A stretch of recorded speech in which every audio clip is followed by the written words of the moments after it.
প্রিয় অবজারভার শামীম আহমদের নেতৃত্বে যে সান্ধ্যকালীন অনুষ্ঠানের মাধ্যমে ঠিক 12টা 1-এ পতাকা উত্তোলনের মাধ্যমে আমরা সারা দেশের যারা এই দেশকে স্বাধীন করবার জন্য তাদের জীবন দিয়ে শহীদ হয়ে আমাদের দেশকে স্বাধীন করে গেছিলেন, তাদের আত্মার প্রতি যেমন শ্রদ্ধা কামনা করব, তার পরিবারের প্রতি সহমর্মিতা হব এবং যারা এখনও ফ্রিডম ফাইটার হিসাবে এই ভারতের বুকে বেঁচে আছে তাদেরকেও শ্রদ্ধা জ্ঞাপন করব এবং আপামর জনসাধারণ ভারতবর্ষে তথা বাংলায় যারা রয়েছে তাদের প্রত্যেককেই শান্তির বার্তা, সাম্প্রদায়িক সম্প্রীতি গড়ে তোলার আহ্বানে আজকের এই সভা মঞ্চ আমরা তৈরি করেছি। সভা সঞ্চালনা করছেন ভাই সৌমেন তরফদার, রয়েছেন জেলা পরিষদের সদস্য বিমলেন্দু বৈদ্য, আমার অত্যন্ত প্রিয় দাদা, বিশিষ্ট সমাজসেবী, আমাদের অত্যন্ত গুরুত্বপূর্ণ নেতৃত্ব ডায়মন্ড হারবার 2 নম্বর ব্লক তৃণমূল কংগ্রেসের সম্মানীয় সভাপতি অরুময় গায়েন, ভাই প্রাক্তন জিএস পুষ্পেন্দু থেকে শুরু করে আমাদের শুভ্রজ্যোতি মৈত্র এবং অনেকেই রয়েছেন যারা এই সভাকে সাফল্যমণ্ডিত করতে সহযোগিতা করছেন। সকলকে যথাযথ স্থানে শ্রদ্ধা, সালাম, ভালোবাসা সহ অনেক অনেক অনেক আগামী 78তম আজকেরই রাত 12টা 1-এ সেই 78তম স্বাধীনতা দিবসের অগ্রিম প্রীতি শুভেচ্ছা, আন্তরিক অভিনন্দন। আমাদের কাছে অতি পবিত্র দিন আজকের দিনটা, কারণ 1947 সালের 14ই আগস্ট মানুষ যখন বুঝতে পেরেছিলেন যে স্বাধীনতার পূর্বাভাস আমরা আগামীতেই পাবো, অর্থাৎ আগামীকাল পাবো, এই দিনটাকে কেন্দ্র করে সারা ভারত তখন স্বাধীনতার আনন্দে মেতে উঠেছিল। আর ঠিক রাত 12টা 1-এ দিল্লির লালকেল্লাতে আমাদের ওই তেরঙ্গা পতাকা, যে পতাকাকে গোটা ভারত নয় গোটা বিশ্ব শ্রদ্ধা জ্ঞাপন করে শান্তির প্রতীক হিসাবে, শৌর্যের প্রতীক হিসাবে এবং বীরত্বের প্রতীক হিসাবে, সেই জাতীয় পতাকা উত্তোলনের মাধ্যমে ভারত মাতা কি জয় ধ্বনিত মুখরিত হয়েছিল এই ভারতবর্ষ।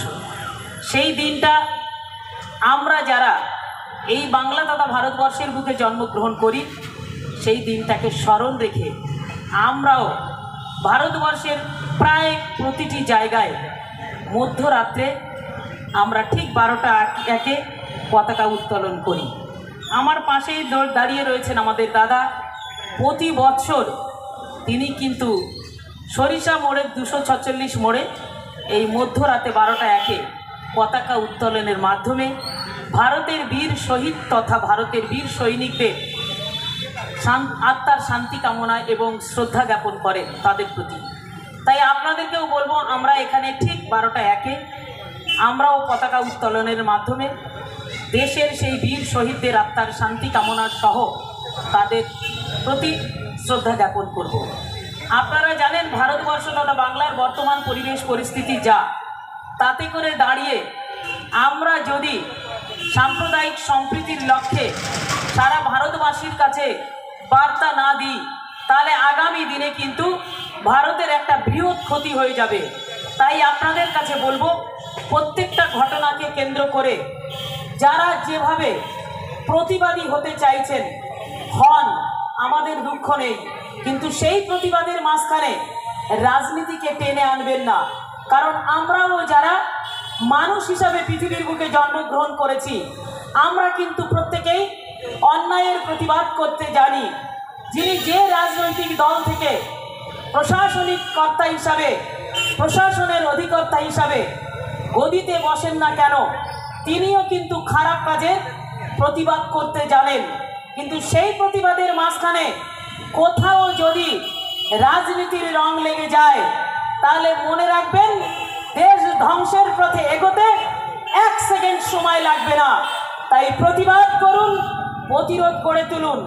আমরা নারী 78তম স্বাধীনতা দিবসে পৌঁছেও কখনো ভাবতে পারি না যে আমরা স্বাধীন হয়েছি, কারণ ওই নরখাদকের দল তাদের জৈবিক চাহিদা পূরণের জন্য সদা সর্বদা নারীদের দিকে লোভনীয় দৃষ্টি হিসাবে তাকিয়ে থাকে, তার মানে এই নয় যে প্রশাসনিক আধিকারিক যিনি রয়েছেন তিনি তাদেরকে সেই দৃষ্টি দিতে শিখিয়ে দিচ্ছেন, বা কোনো ঘরের পিতামাতা যখন তার সন্তানকে শিক্ষা দেয় এটাই বলে মানুষের মতো মানুষ হও, সমাজকে গড়তে শেখো, সমাজের প্রতি দায়বদ্ধতা স্বীকার করো। কখনো শিখায় না তোমার বোনটা যখন রাস্তা দিয়ে যাচ্ছে তাকে ওই লোভনীয় রূপ হিসাবে তার দিকে তাকিয়ে থাকো, এ শিক্ষা কিন্তু তার বাবা মা দেয় না। কিন্তু ওই কুকর্মটা করার পরে তার বাবা মাও কিন্তু লজ্জিত হয় নারীকুল, লজ্জিত হয় ধরিত্রী, লজ্জিত হয় এই নিপীড়িত, এই লাঞ্ছিত, এই অত্যাচারিত ভূমি। তাই আসুন আমরা সকলে মিলে দেশের হয়ে, দশের হয়ে সেই প্রতিবাদ, সেই প্রতিরোধ, সেই লড়াই গড়ে তুলি। আগামী দিনে আমরা যাতে নারী জাতি সমগ্র শুধু বাংলা নয় গোটা ভারতবর্ষে সুস্থ স্বাভাবিকভাবে বাঁচতে পারি এবং বলতে পারি আমি হতে পারি নারী, তুমি হও পুরুষ। মনে রেখো তুমি নারী গর্ভে সৃষ্টি হয়েছ, যে নারী তোমার মা, পৃথিবীর সমস্ত নারীকে তুমি মাতৃরূপে দৃষ্টি দিয়ে দেখতে শেখো। এই শিক্ষাই দিয়ে যাই আমরা নারী হিসাবে।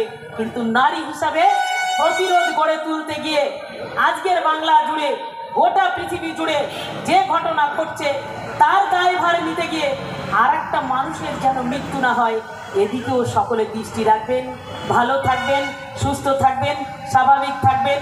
শুধু মনে রাখবেন এ ভারত আমার, এ ভারত নারীর, এ ভারত পুরুষের, এ ভারত হিন্দুর, এ ভারত মুসলিমের, এ ভারত জৈনের, এ ভারত বৌদ্ধের, এ ভারত খ্রিস্টানের, এ ভারত সাম্প্রদায়িক সম্প্রীতিতে বিশ্বাস করে, জাতীয়তাবাদে বিশ্বাস করে। আজও জাতির জনক মহাত্মা গান্ধীকে আমরা জাতীয় নেতা হিসাবে, যে দেশের পিতা হিসাবে মানি, আগামী দিনেও মানব। ভালো থাকুন, সুস্থ থাকুন, একে অপরের পরিপূরক হয়ে গড়ে উঠুন। নমস্কার, জয় হিন্দ, জয় বাংলা। ভিডিওটি ভালো লাগলে লাইক করুন, সাবস্ক্রাইব করে রাখুন এবং নোটিফিকেশান অলে ক্লিক করে রাখুন পরবর্তী ভিডিও নোটিফিকেশান পাওয়ার জন্য, এবং আপনার বন্ধুদের সঙ্গে শেয়ার করে দিন।